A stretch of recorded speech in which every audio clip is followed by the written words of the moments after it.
देवाची हे द्वारी देवाची हे द्वारी उवाक्षण भरी तिने मुक्तिचारी साधी येल्या हरिमुखे म्हणा हरिमुखे म्हणा पुण्याचे गणना कोण करी असोनी संसारी जीवे वेगो करी असोनी संसारी जीवे वेगो करी वेदशास्त्र उभारी बाह्या सदा हरिमुखे म्हणा पुण्याची गणना कोण करी ज्ञानदेव म्हणे व्यासांच्या खुणा ज्ञानदेव म्हणे व्यासांच्या खुणा द्वारकेचा राणा पांडवा घरी हरिमुखे म्हणा पुण्याची गणना कोण करी पांडुरंगा पांडुरंगा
करू प्रथम नमन दुसरे चरण संतांच्या त्यांच्या कृपादाने कथेचा विस्तारू बाबाजी सद्गुरु दास तुका ओम नमो ज्ञानेश्वरा करुणा करा दयाळा तुमचा अनुग्रह लादलो पावन झालो चराचरी मनोजवम मारुततुल्य वेगम जितेंद्रिय बुद्धिमतामरिष्ठम वातात्मजवान्नरूतमुख्यं श्रीरामदूतं शरणं प्रपदे मंगलम भगवान विष्णु मंगलम गरुडध्वजा मंगलम पुंडरीकाक्ष मंगलानं तनुहरे सर्व मंगल मांगल्ये शिवे सर्वार्थ साधिके शरण्ये त्र्यंबके देवी नारायणी नमस्तुते जयांची केलिया स्मरण होय सकळ विद्यांचे अधिकरण तेची वंदू श्री चरण श्री गुरुचे ते नमस्कारोनी आता देवाची हे द्वारी उभा क्षण भरी तिने मुक्तिचारी साधी येल्या हरिमुखे म्हणा पुण्याची गणना कोण करी प्राप्त प्रसंगी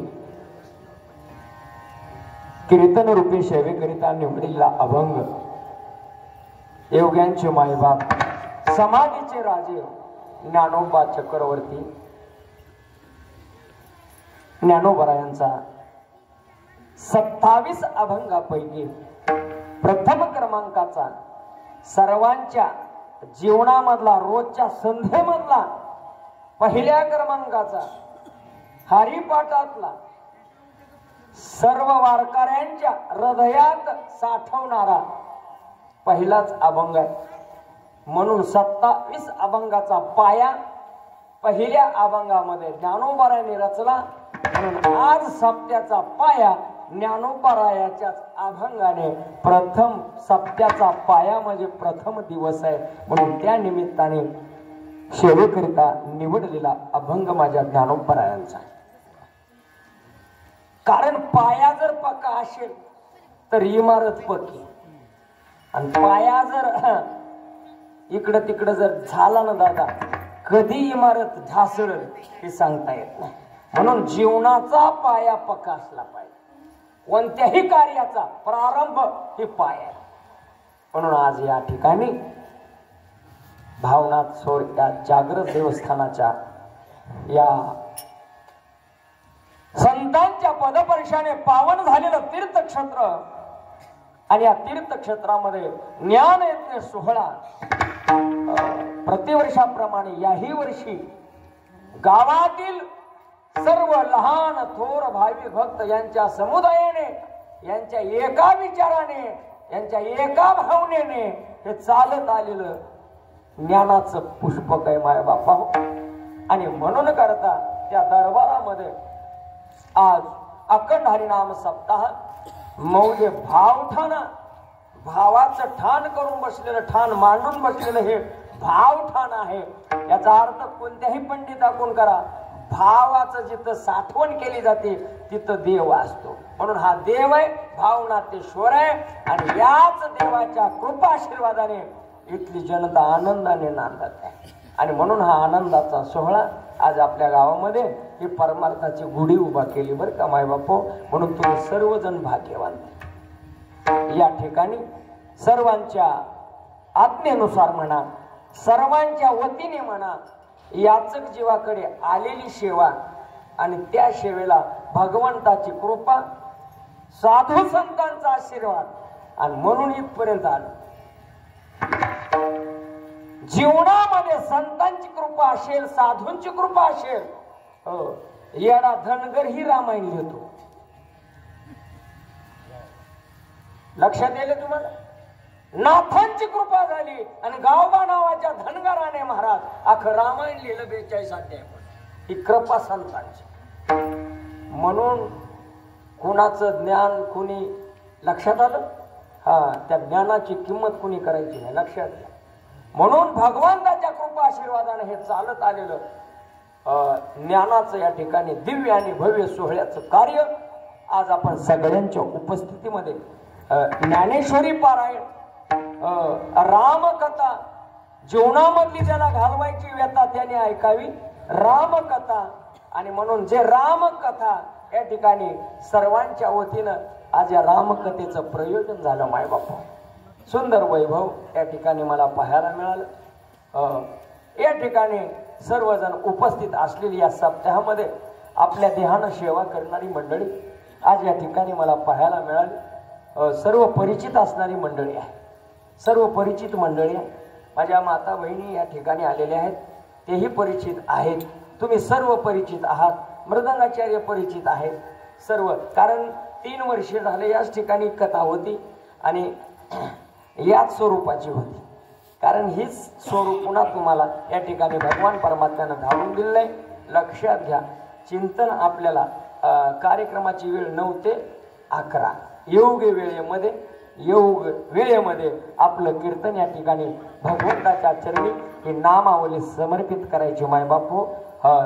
आनंद वाटला आणि या आनंदाच्या भरामध्ये या ठिकाणी भगवान परमात्म्यानं माझ्या वाणीला हे ज्ञानोबारायाचं ज्ञान आहे. कारण ज्ञानोबारायाचं ज्ञान म्हणजे सामान्य नाही, ते ज्ञान विश्वामध्ये जाणणारे फक्त ज्ञानोबारायाचं. आणि ज्ञानोबारायाचं ज्ञान म्हणजे तुम्हा सारख्याला कळणार का? कळल का? कळत नाही. म्हणून परमार्थात लई छाती काढून चालायचं नाही. ही ब्रीज सांभाळावं लागते. हरिपाठ वाचायला आणि गाता आला म्हणून कळाला का?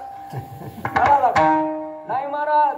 हरिपाठ कळणं म्हणजे त्याला ज्ञानोबरायाच्या आईच्या कुशीत जन्म घ्यावा लागतो. तेव्हा ज्ञानोबरायाचा हरिपाठ कळल. म्हणता आला आणि गायला नाचला लय हरिपाठ चांगला झाला. चांगला होणं वेगळा आहे, लक्षात घ्या. आणि हरिपाठ कळणं वेगळा. याला परमार्थ म्हणतात. जीवन आहे आणि त्या जीवनाला आकार देणारा ज्ञान म्हणजे ज्ञानोबराय. समाजाला जे पाहिजे ते माझ्या ज्ञानोबरायने जैसे ओजे साह्य तैसे, जसं पेलं तसं उचली जाऊ माणसानं. लक्षात आलं का? म्हणून संतांनी माहिती होतं समाजाला काय पाहिजे. म्हणून ज्ञानोबरायाच्या महाराज या विश्वामध्ये महाराज 4 ग्रंथ आपल्याला पाहायला मिळतात. हो, चांगदेवासारख्याला चांगदेव 65, ज्ञानी माणसाला ज्ञानेश्वरी लक्षात घ्या. जीवन मुक्ताला अमृत अनुभव लक्षात घ्या. आणि सगळ्याचा सार म्हणजे हे सोपं आहे का? आपल्याकडं काय झालेलं आहे महाराज, हरिपाठ म्हणजे सांसारिक माणसासाठी ज्ञानोबारायने लिहावं.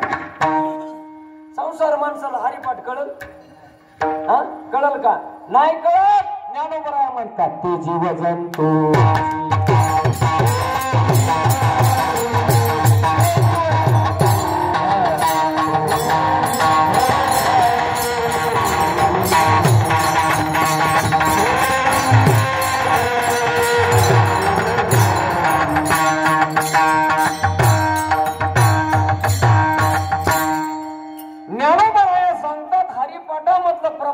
ते जीव जंतुशी केवी.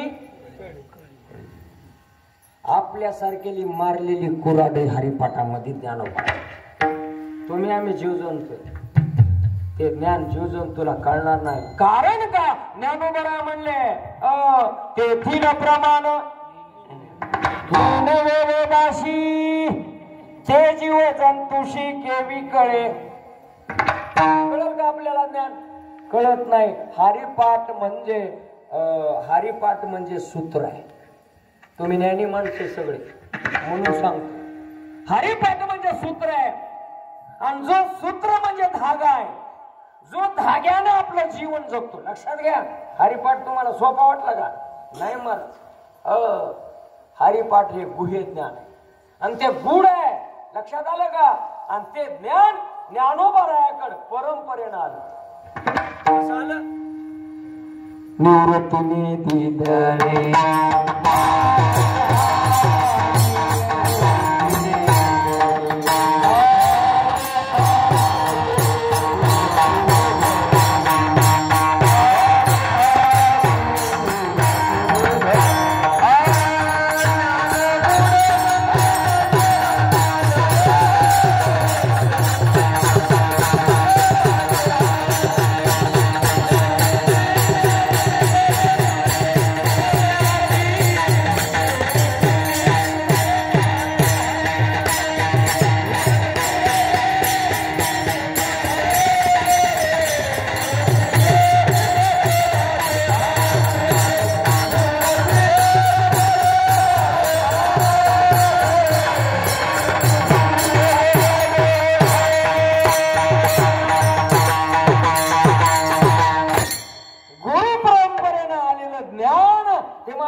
निवृत्तीने दिदले.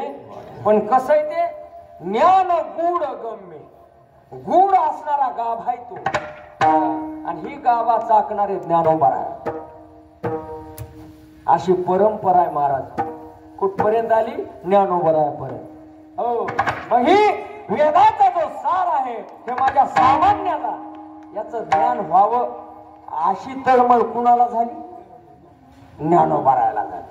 आणि म्हणून समाजाकडे ज्ञानोबारायने पाहिलं. आणि पाहत असताना ज्ञानोबारायने अंतःकरणामध्ये विचार केला.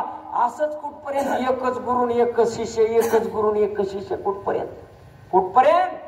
आणि म्हणून या समाजाला माझ्या दुर्जनातला दुर्जन असू द्या, पण ज्ञानोबाराय महाराज आई रूपाने जन्माला आले आणि प्रेमरूपी पाहणा ज्ञानाचा या समाजाला, विश्वातल्या समाजाला पाजला.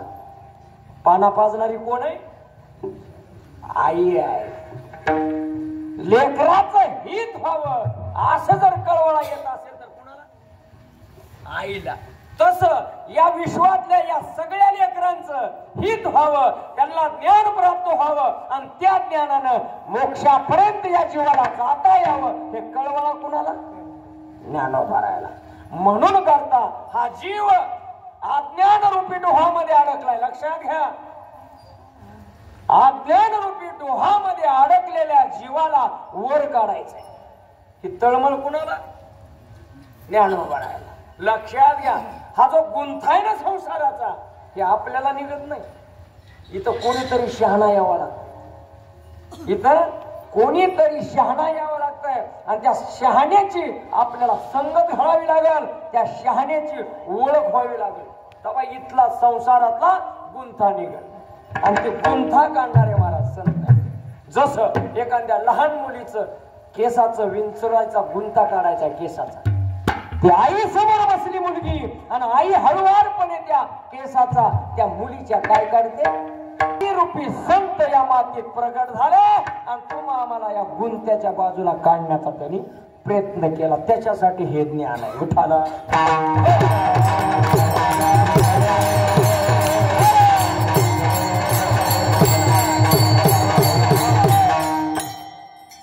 जीवन परिवर्तन झालं पाहिजे आणि म्हणून या ठिकाणी या महाराष्ट्राच्या मातीमध्ये सगळ्या पंथामध्ये संत जन्माला आले. कोणत्या पंथामध्ये संत नाहीत सांगा मला? हो, यादीच आहे संतांची महाराज. ऊच नीच काही नेणे भगवंत. बघा या अभंगामध्ये इथून तिथून संतांची यादी तुम्हाला पाहायला मिळेल. याच्यामध्ये काय फेरबदल केला का त्याने? देवाने चोखोबरावर वेगळंच प्रेम, ज्ञानोबरावर वेगळंच प्रेम, गुरुबाकावर वेगळंच प्रेम केलं का? असं नाही केलं. लक्षात घ्या, याला परमार्थाची मूस म्हणतात. आणि हे परमार्थातली एकात्मता दिसून येते आम्हाला इथं. लक्षात आलं का? जर परमार्थामध्ये एकात्मता नसती, चोखोबरायाची समाधी पांडुरंगाच्या पायथ्याला होऊ दिली, एवढं तरी कळालं तरी बस. विठाला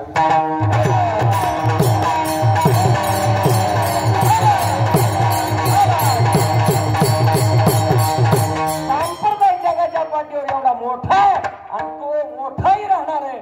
विश्वाला जिंकणारा संप्रदाय म्हणलं तर कोणता? परमार्थाचा संप्रदाय. लक्षात घ्या.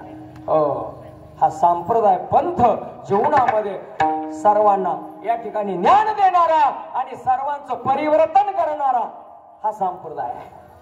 कीर्तन म्हणजे नेमकं काय? कीर्तन म्हणजे काय?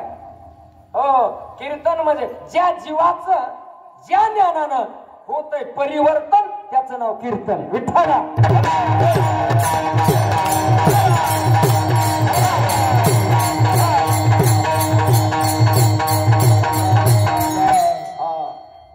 आणि म्हणून या मुमुक्ष जीवाला महाराज, या पामर जीवाला काहीतरी अंतिम तत्वाचं दर्शन व्हावं, त्याला मी कोण आहे हे कळावं.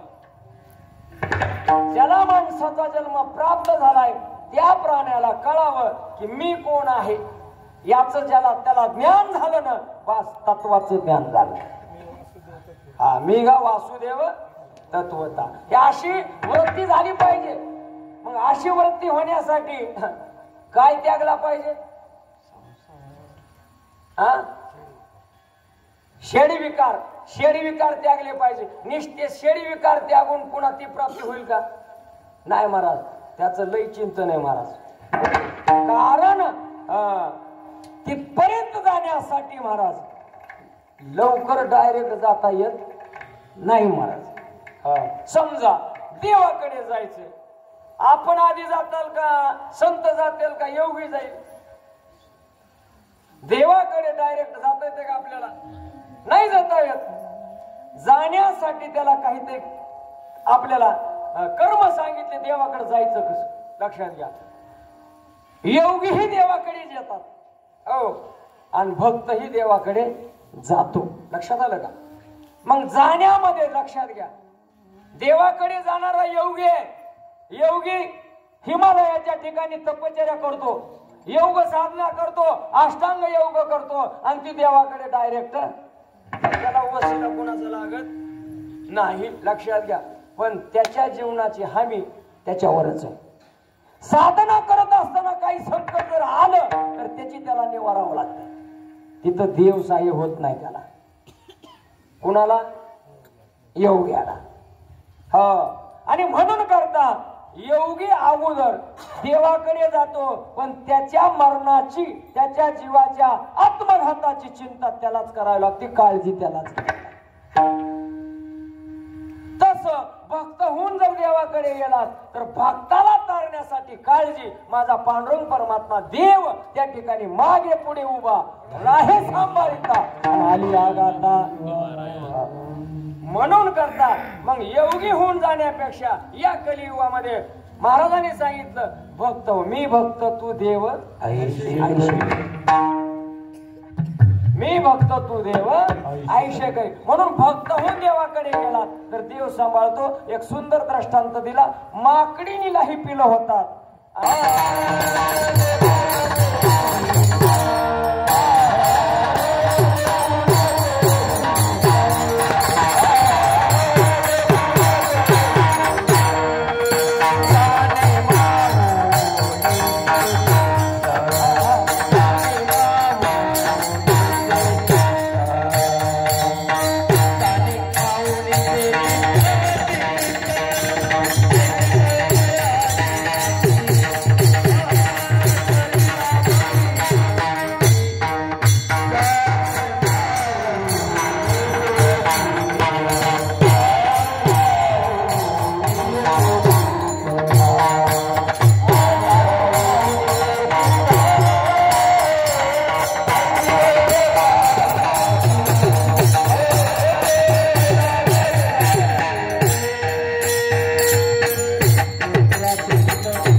चित्त आईशी कळवळ्याची लक्षात आलं. म्हणून ती मांजरीने आपल्या पिलाच्या बापाचा स्वभाव तिला माहिती आहे.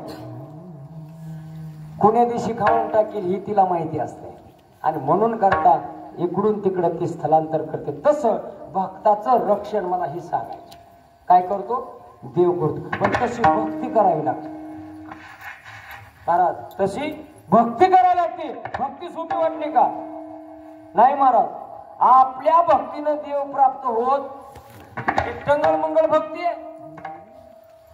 जगानं मानावं, आपल्याला कोणीतरी म्हणावं याच्यासाठी सोंग आहे महाराज. कली माझे संत झाले कलित बहुत, याच्यासाठी का देवाच्या प्राप्तीसाठी का ही साधना नाही महाराज. जो देवाच्या प्राप्तीसाठी साधना करतो तो विरळा, तो बळी निवडे शूर, तो एखादाच निवडतो. हो, सगळे संत होत नाहीत. शैले शैले माणिकम मुक्तिकम ना गजे गजे साधू नाही सर्वत्रम ना चंदनम वने वने. स्वाशिकार सांगतात एखाद्याच शैले म्हणजे पर्वत, पर्वता म्हणजे शैले शैले माणिकम, एखादाच माणिक मोत्याचा पर्वत सापडत असतो. मुक्तिकम ना गजे गजे, एखाद्याच हत्तीच्या सोंडामध्ये मोती तुम्हाला दिसत. एखाद्या साधू नाही सर्वत्रम म्हणजे सगळे साधू होत नाही. तसं एखादाच महात्मा एखाद्या परिसरामध्ये जन्माला येतो. साखरवाडीची माऊली इकडं प्रत्येक परभणी जिल्ह्यामध्ये मारुती महाराज, रंगनाथ महाराज हे जवळजवळ आपले रामकृष्ण महाराज, वरबगावकर महात्मा, आपल्या मुकुंदराज स्वामीचे माधव महाराज शास्त्री, असे एखादेच महात्मे. साधू नाही सर्वत्र ना चंदन वने वने. वनामध्ये एखादच झाड त्या मलयागिरी चंदनाचं राहत. हो, ते मलयागिरी चंदन असं आहे महाराज. त्याच्यामध्ये एवढी ताकद आहे. उकळत्या तेलामध्ये सुईचं टोक जर त्याच्यामध्ये विकळून टाकलं, उकळतं तेल आणि त्याच्यामध्ये सुईचं टोक बुडवलं ना त्या चंदनाच्या अत्तरमध्ये, पाच शीतळ. तो का म्हणे गुण चंदनाच्या अंगी आणि तैसे तुम्ही जगी विठ्ठला.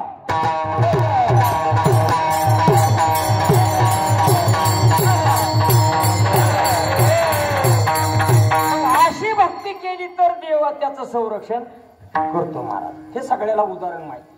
भक्ती असावी तशी मनामध्ये भाव असेल तर भक्ती प्रयोगाला येते. नसता मनी नाही भाव म्हणे देवा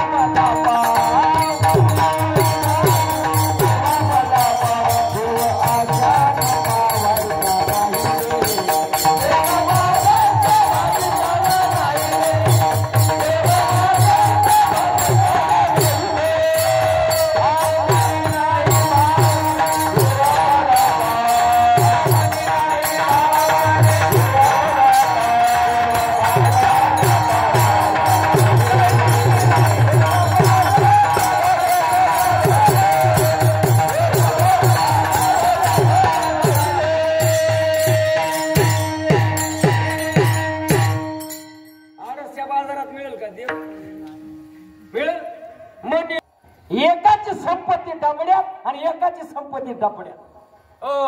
आणि अशी संपत्ती कमवली. चंद्र सूर्य आहे तोपर्यंत राष्ट्रीय संत पदवी कमवली महाराज. आणि असं कमवलं श्रीमंतीचं भांडार की महाराज चंद्र सूर्य आहे तोपर्यंत ते भांडार संपतच नाही. स्वच्छता अभियान कोणी राबवलं? गाडगे महाराजाचं. त्यांची संपत्ती डबड्यात. गाव झाडू झाडू. लक्षात घ्या जीवन कसं बनवलं. गावाच्या गाव झाडायचे स्वच्छता अभियान. गाव राबवायचं. गाव झाडायचे आणि चतकोर भाकर मारून माय पोटाला भाकर देतेच का म्हणून मागून ज्याने जीवन घेतलं ते राष्ट्रीय संत. हे कळतं का आम्हाला? मंडपातली चटाई उचल म्हणलं आम्हाला जमत नाही. काय जीवन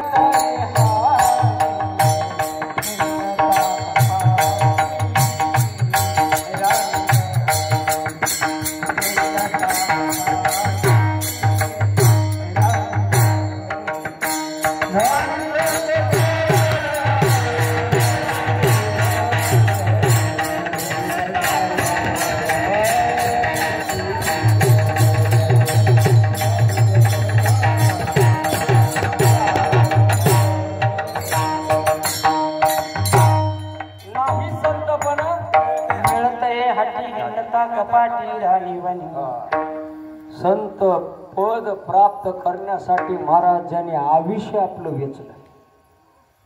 सुखासुखी मिळत आहे ती संत पद नाही मिळत. कारण त्याच्यासाठी संत पद प्राप्त करण्यासाठी त्याला आठास महत्वाचा हे आजसाठी केला होता आता असं.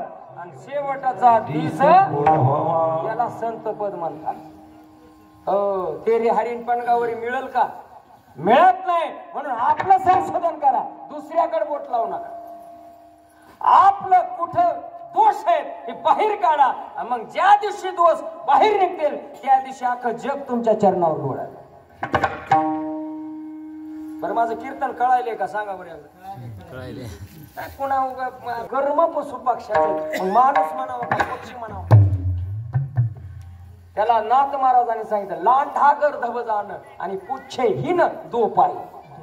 बिगर शापटाचा 2 पायाचा. लक्षात घालं का? याला पशुच म्हणा म्हणले याला माणूस म्हणू नका. का? ज्याचं माणूस म्हणून स्वरूप दिसतंय पण कर्म पशु पक्षाचे म्हणून याला माणूस म्हणण्याचा अर्थ नाही. लक्षात आलं का?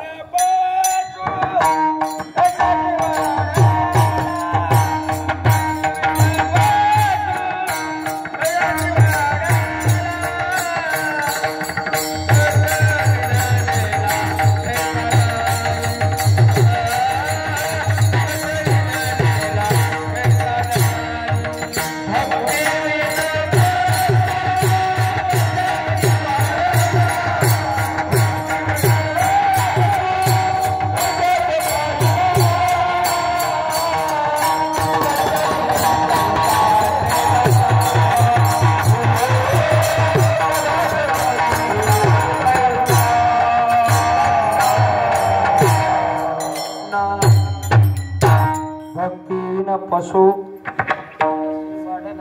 आणि सटवीने नेला भक्तहीन स्मरण आले नाही. माणसाचा देह आहे पण त्याच्या मुखामध्ये नामस्मरण देवाचं आलं नाही. याच्यासाठी ते प्रमाण. लक्षात मग आपल्याला जीवन प्रधान मनुष्याचं मिळालंय. न मिळणारं जीवन मिळालंय. हरिपाठ कळावा का न कळावा सांगा. सापडला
घडो उपाय घडो आले. न मिळणारा नरदेह सापडला का गटाळी न्याय. सुरदासांच्या टाळीमध्ये जसा कावळा सापडावा असा तुम्ही आम्हाला या मातीमध्ये जन्म मिळाला. पुन्हा मिळेल म्हणून गॅरंटी का मिळेल? हा, तुम्ही माणसाच्या जन्माला येणार होता असं खात्री आहे का? ती राहिली पाहिजे. प्रमाणानं सिद्ध केलंय उत्तमची उरे गिरती मारली. आणि म्हणून करता या ठिकाणी समाजाचं हित व्हावं. लक्षात घ्या, समाजाला ज्ञान कळावं, समाजाला देव कळावा, धर्म कळावा आणि महाराष्ट्रातला नव्हे भारत देशातला धर्म टिकावा याचं ज्ञान संतांनी या ठिकाणी घातला दुकान आणि देती. मग कुण्या दुकानाला जायचंय ते कुणी ठरवायचं? आपण हित व्हावं म्हणून हे गुह्य ज्ञान आपल्या महाराज ते ज्ञान पुस्तका रूपाने आपल्या खिशामध्ये महाराज हरिपाठाचं एवढंच शस्त्र ग्रंथ आणि ते आपल्या खिशामध्ये ते ज्ञान आहे. जवळच आहे पण जवळ असूनही भेटेना. भेटलं का नाही महाराज? आणि ते भेटण्यासाठी महाराज त्याला कर्म सांगितले आणि ती कर्म केले ना. कर्म म्हणजे देव आहे आणि ते कर्म म्हणजे म्हणे सत्य कर्म व्हावे साह्य. फक्त सत्य कर्माला साह्य व्हा, बाकीचं बोलत नाही. पुढचं सत्य कर्माला ज्याला साह्य झाला बस अहंकार गेला आणि तुका म्हणे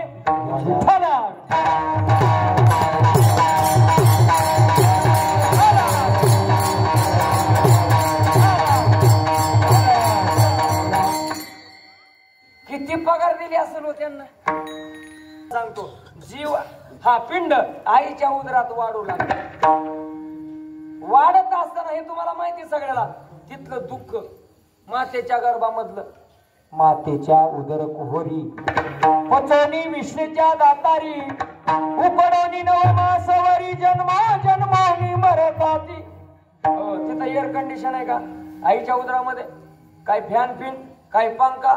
मातेच्या उदर कुहरी आणि पचोनी विष्ठेच्या दातारी. विष्ठा जिथं आईची आहे त्या विष्ठेच्या जाग्यावर हा पिंड तयार होतो. मला मी सांगत नाही, हे संत सांगतात. आणि तिथल्या दुःखामुळे काय केलं? एक वेळा करी या दुःखा वेगळे दुरितांचे जाळे. देव म्हणला तुला जर वेगळं केलं तर काय करेल? आठवीन पाय हा माझा. माणसं नवस करतात हो, पण नवस केल्यावर खेळायला मात्र थोडं माग पुढे बघतात. नवस करतात, नवस बोलायला काय हरकत नाही. होय, बोलायला काय हरकत नाही, पण बोल येत आहे सा किती हुशार आहे बघा.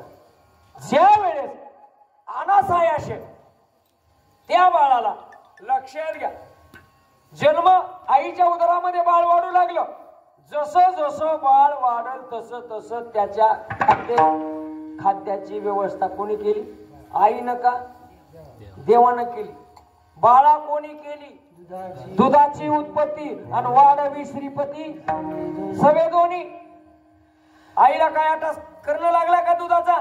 नाही महाराज, हे कुणी केलं? त्याने केलं. का? दूध का केलं?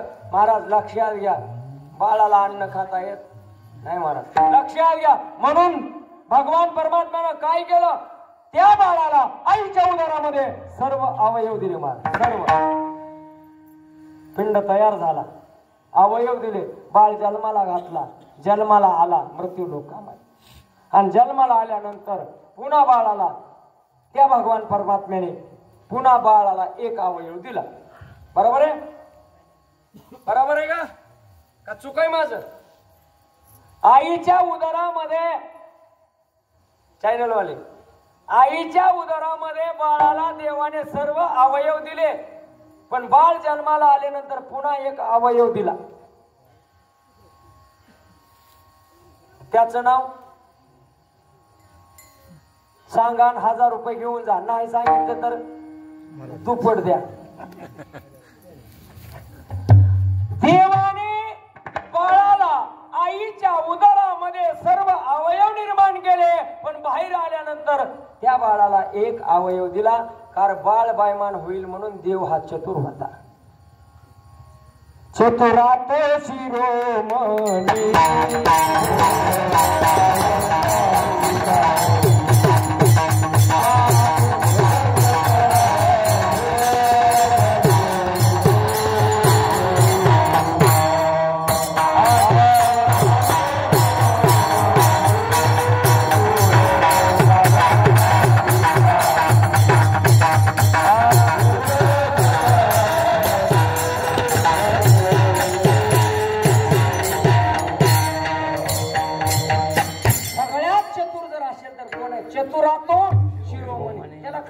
नाही. कृत्रिम शक्ती भगवान परमात्म्याची महाराज एका क्षणात जगाचा आलट पालट करणारा देव आहे.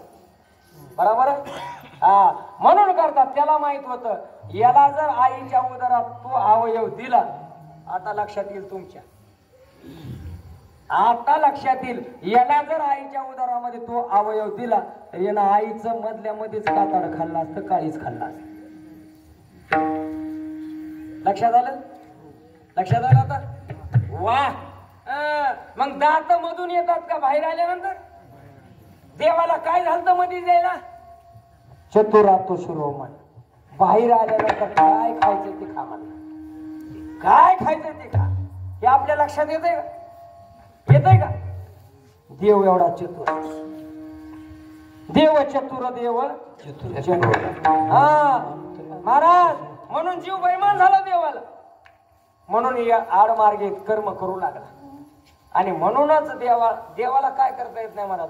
मग जैसे ज्याचे कर्म तैसे फळ देतो, ज्याची त्यानं भोगायचं. हा म्हणून करता इथं दोष कुणाला द्यायचा नाही. हा आपुल्याचा हाती आहे कर्तव्याचे माप. मग माप कसं भरायचे? पुण्याचं भरायचे का पापाचं भरायचे? हे देवही आणि संतही ते तुम्हालाच करावं लागणार आहे. म्हणून करता या ठिकाणी सुंदर असं जीवन बदलावं माझ्या या याचक जीवाचं, या समाजाचं हित व्हावं म्हणून यांना योग्य दशेवर उभा करणं. लक्षात आलं? योग्य मार्गावर उभा करणं हे कर्तव्य संतांनी हातात घेतलं महाराज. आणि संतांनी हातात घेतलं. अहो आईलाच हित व्हावं वाटतंय ना मला, सांगा ना. ज्ञानोबराया पुरुष आहेत का आई? ज्ञानोबराया जगाची आई. लक्षात घ्या. बरोबर आहे. ते आई रूपी पाहणा पाजणारे ज्ञानोबर आहेत. पण हे आपण म्हणत नाहीत. याला शास्त्र सिद्ध आहे. वेदशास्त्र वेदशास्त्र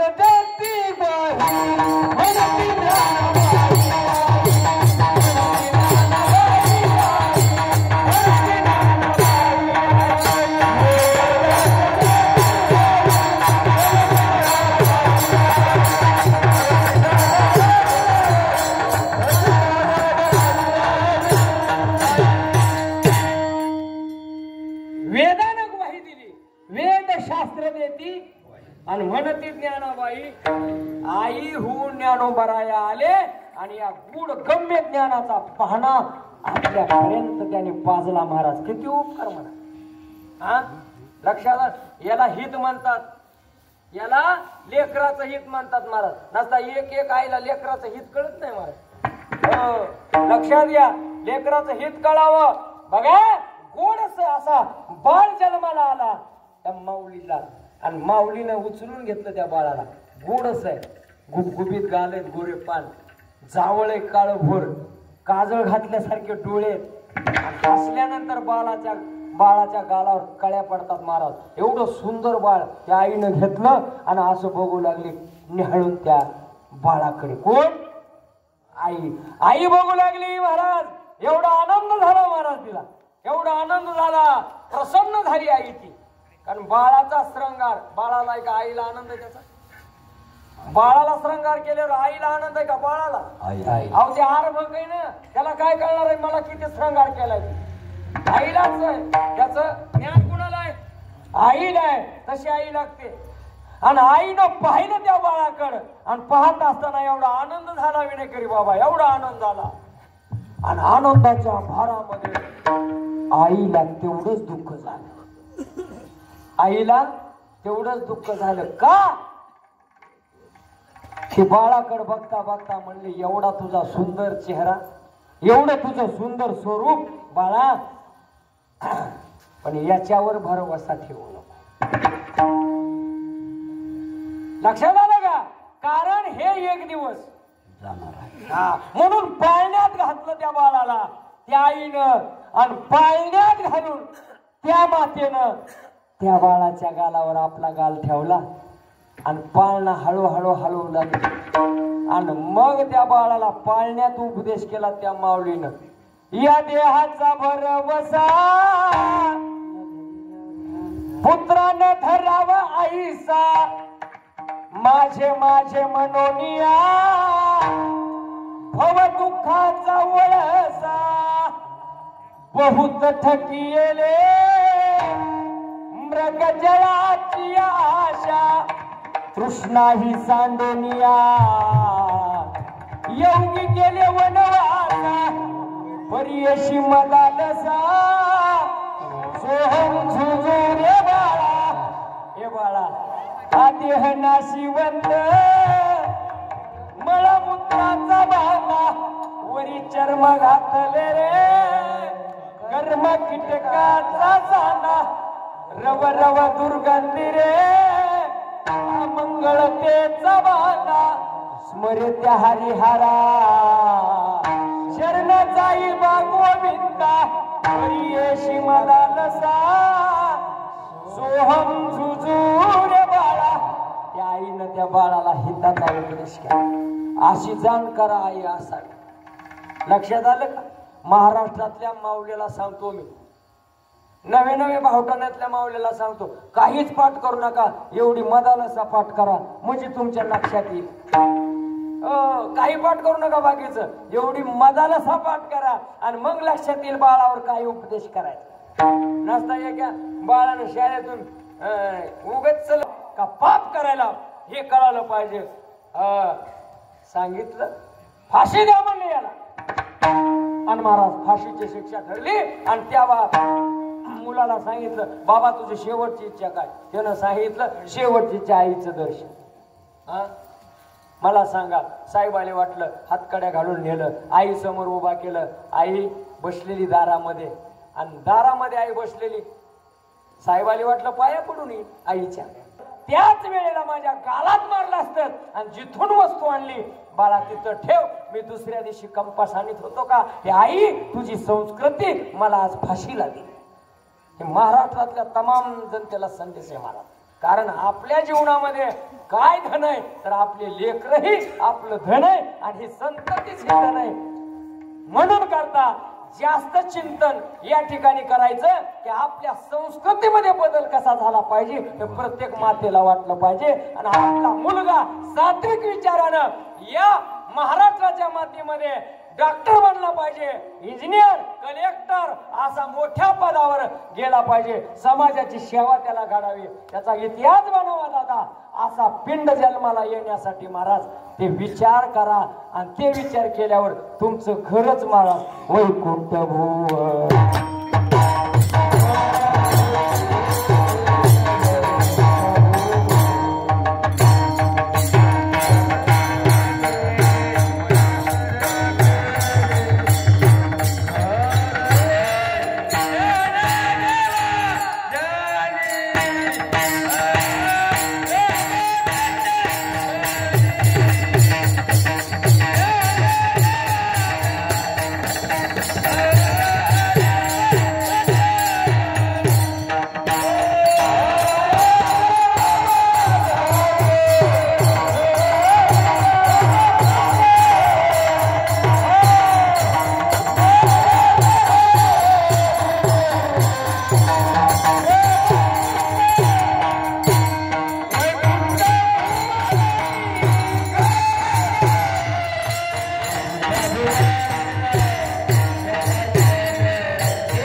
वैकुंठ भुवनी नाही, वैकुंठ भुवन घर गेले.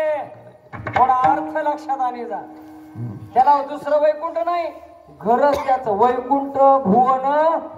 कुणी रामकृष्ण ध्यानी आणि रामकृष्ण मणी वैकुंठ भुवन घर गेले असा त्याचा अर्थ आहे. म्हणून आपलं घर वैकुंठ व्हावं याच्यासाठी कुणाच्या दारात उभा राहायचंय हे ज्ञानोबराय सांगतात.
सोनं जर करायचं असेल तर दारात कुणाच्या उभा राहावं.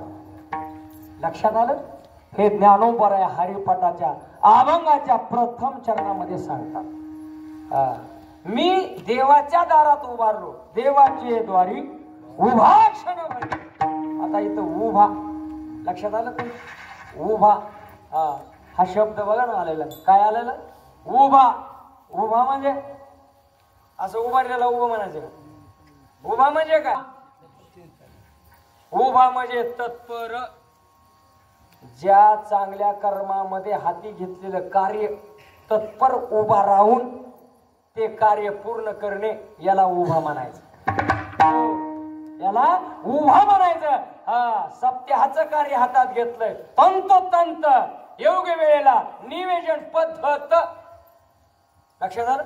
निवेदन पद्धत ज्या कर्मामध्ये ज्याला लीन आहे त्याने आपलं आपलं कर्म निवेदन पद्धत करायचं, याला तत्पर म्हणायचं. महाराज येतील जातील खातील काय करतील याला तर 7 दिवस तत्पर देवाची द्वारे. हो ही सेवा आहे महाराज. आणि याच सेवेनं ज्ञानाच्या दारात घरात जाता येत. जेथ ज्ञानाचा पुरवठा आणि तेथ सेवा हे दारवण. ही वाक्य महाराज सोन्याहून महागा मोलाचे वाक्य महाराज. सोन्याला काय किंमत आहे? जीवाचं सोनं करावं लागतंय या वाक्याला. ज्याला ज्ञानाच्या घरात प्रवेश करायचा आहे त्याला सेवा रूपी दार वाटावा लांडायचा. इथं येऊन या देहाला सगळ्यांनी इथं सेवा केली पाहिजे. देवाच्या दारात बिगर सेवेचं ज्ञान मिळत, बिगर सेवेचं धन मिळत नाही महाराज. परमार्थाचं धन जर प्राप्त करायचं असेल तर त्याला सेवाच केली पाहिजे. ही बोलायसारखं नाही नुसतं. इथं प्रामाणिकपणानं इथं आचरणामध्ये आणावं लागतंय तेव्हा ती धन प्राप्त होते महाराज. लक्षात घ्या. ते धन प्राप्त करण्यासाठी महाराज मातेला लक्षात घ्या. पती निघून गेल्यानंतर त्या मातेचं अंतकरण काय असतं हे त्यांनाच माहिती आहे. असाच एक कुटुंबातला त्या माऊलीचा पती गेला